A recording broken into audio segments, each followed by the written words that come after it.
ഏറ്റവും പ്രധാനപ്പെട്ട കാര്യം എന്ന് വെച്ച് കഴിഞ്ഞാൽ നമ്മുടെ ചുറ്റുമുള്ള ചൂടിൻ്റെ കൺട്രോൾ ചെയ്യാനുള്ള കാര്യങ്ങൾ നമ്മൾ ചെയ്യുക എന്നുള്ളതാണ്. അതിൽ ഏറ്റവും പ്രധാനപ്പെട്ടാണ് ഒന്നുകിൽ റെഗുലറായിട്ട് AC ഉപയോഗിക്കുക, അല്ലെങ്കിൽ AC അഫോർഡ് ചെയ്യാത്തവർക്ക് എയർ കൂളർ ഉപയോഗിക്കാം. അത് റെഗുലറായിട്ട് ഉപയോഗിക്കുക.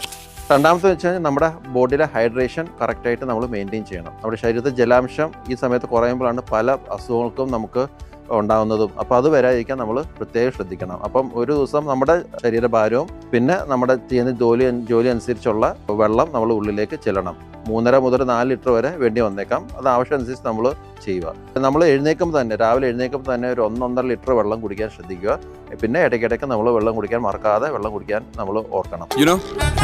ഒരാൾ ഒരു ദിവസം മിനിമം 8 ലിറ്റർ വെള്ളം കുടിക്കണം. എന്നിട്ട് അത് മൂത്രമൊഴിച്ച് കളയണം. ഇപ്പം നമ്മുടെ ശരീരത്തിൽ ജലാംശം ആവശ്യത്തിന് ഉണ്ടോ എങ്ങനെ മനസ്സിലാക്കാനുള്ള ഒരു സിമ്പിളായ ഒരു കാര്യം എന്ന് വെച്ചാൽ നമ്മുടെ യൂറിനേഷൻ എങ്ങനെയുണ്ടെന്ന് ശ്രദ്ധിക്കുക.